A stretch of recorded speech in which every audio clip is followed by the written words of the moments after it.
This video contains sensitive real-world events and uncensored strong language from live streams. We do not endorse violence or abuse. No graphic glorification. Viewer discretion advised. Tonight, a man is in jail after being charged in a deadly domestic disturbance in Afton. He's accused of killing a woman police say he was dating. New reality for Calvinita Brock after losing her youngest daughter, Kelsey Elem. St. Louis County Police say just after 11 p.m. on Thursday, a fight between 21-year-old Martino Lewis and a woman he was in a romantic relationship with broke out in the 5800 block of Grace Avenue. Charging documents say an eyewitness overheard an argument on Thursday night, but it was Kelsey's family who says that escalated into the man they called Tino punching Kelsey so badly in the mouth, she started bleeding. Certain individuals will go to extreme lengths to protect what they want hidden, and 21-year-old Martino Lewis appeared to be one of them. Rather than face potential exposure of a personal matter, he allegedly chose violence. Today, everyone knows both what he wanted to conceal and the lengths he went to conceal it. This is Crime Edge. Subscribe, hit the bell, stay updated on every case. On April 24, 2025, in Afton, Missouri, 25-year-old Kelsey Elem's life ended during what began as an ordinary disagreement with her romantic partner. Originally from Atlanta but raised in East St. Louis, Kelsey had created a life that brought her pride. She served as a certified nursing assistant while dedicating herself to transgender community advocacy. She just was a wonderful, wonderful person. She loved everyone. She brought out the transgenders, but she showed them and opened them up to let them know that someone out here loved all of y'all. Those who knew Kelsey described someone with boundless compassion. Her social media presence identified her as a caregiver, reflecting her authentic nature. Having fully embraced her gender transition, she lived transparently and genuinely. The day before her death, Kelsey shared a reflection about her journey on social media. Transition was so epic it was a surprise to me, but a surprise to everyone. It's something I always wanted to do, and now I'm happy enough to embrace it. It took a lot for me to get here in a couple years, but hey, I did it. I'm proud of my life in so many ways. It just shocks me when I look back like I was that dude, now that girl. Her romantic partner was Martino Lewis, a St. Louis resident living on Saloma Avenue. For years Kelsey's junior, Lewis maintained a relationship that Kelsey's mother characterized as perpetually turbulent. Family members recognized the relationship's unbalanced nature immediately. Always stayed into it because my baby was she's a legend, she was trying to do her things, but this was one that she was always supporting, taking care of, helping. Kelsey consistently provided support and stability, while Lewis contributed minimal resources. As Kelsey's mother explained to media, this was a dude she was doing all this stuff for. The constant disagreements and clear disparity didn't deter Kelsey from attempting to preserve their relationship. She maintained both emotional and financial support for Lewis, believing circumstances might improve. Her family observed as she invested tremendous energy in someone who reciprocated very little. While Kelsey lived openly as a transgender woman and advocated publicly for her community, Lewis allegedly approached their relationship differently. He seemingly desired all advantages of their relationship, her support, care, and financial assistance, while allegedly struggling with public acknowledgement of their connection.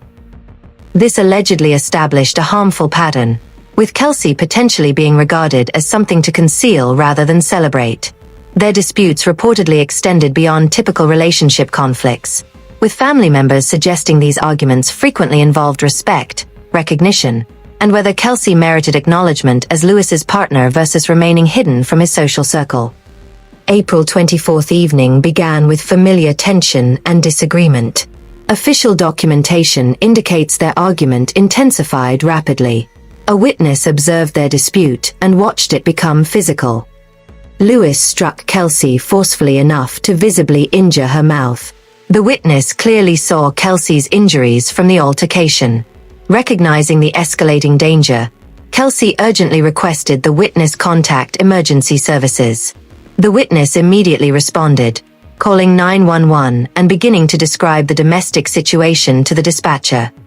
During that active emergency call, a single gunshot echoed through the phone connection. Both the witness and emergency dispatcher heard it distinctly. The sound marking Kelsey's final moment was permanently recorded on the 911 audio. The witness watched as Lewis quickly exited the residence, taking Kelsey's car keys. He drove away in her vehicle, abandoning Kelsey on the floor. St. Louis County Police discovered a disturbing scene upon arrival. Kelsey lay unresponsive, having sustained a fatal gunshot injury. Despite emergency responders' efforts, she was declared deceased at the location. Lewis fled in Kelsey's black sedan, but didn't escape far. Law enforcement tracked the vehicle and apprehended him in St. Louis City while still operating Kelsey's car. However, Lewis's actions extended beyond simple flight. He deliberately constructed a false account of events. Charging documents reveal he provided a firearm to another witness while fabricating a story claiming Kelsey was injured while they traveled together and that he transported her for medical treatment. Investigators quickly dismissed this narrative.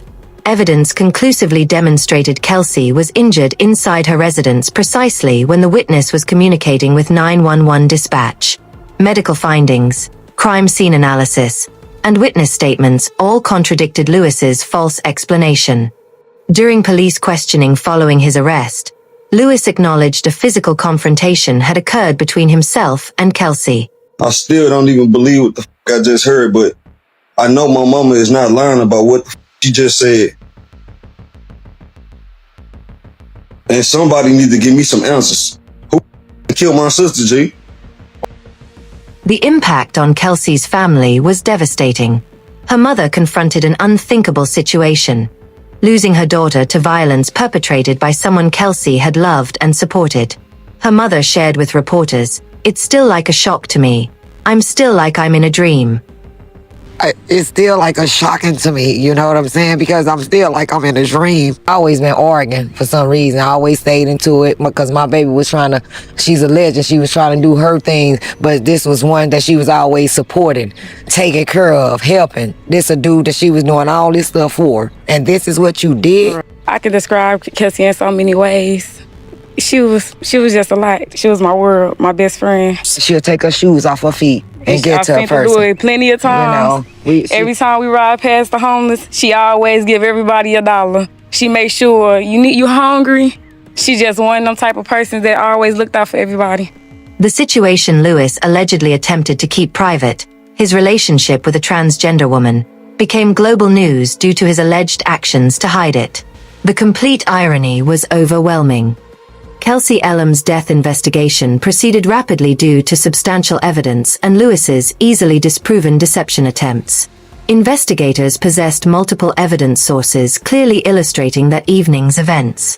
The 911 recording provided essential evidence, with the emergency dispatcher hearing the gunshot during the active call, definitively proving Lewis's hospital transportation claim was fabricated. Forensic teams thoroughly examined Kelsey's residence, discovering evidence supporting the witness's account, indicators of domestic conflict, forensic evidence from Lewis's assault on Kelsey, and ballistic evidence from the scene. All findings corroborated the witness's police report. Within 24 hours of Kelsey's death, on April 25, 2025, prosecutors filed formal charges against Martino Lewis. He faces 3 charges: second-degree murder, armed criminal action, and third-degree domestic assault. Lewis remains detained at the St. Louis County Justice Center, unable to secure his substantial bond. His case entered the court system with preliminary hearings scheduled to initiate the legal proceedings determining his future. As legal processes continue, Lewis confronts the possibility of extensive imprisonment if convicted on all charges. Kelsey Elem spent her final day posting about accepting authenticity and self-worth, encouraging others to value themselves regardless of others' opinions.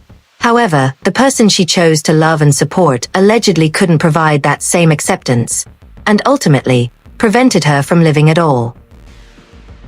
This is Crime Edge. Subscribe, hit the bell, stay updated on every case.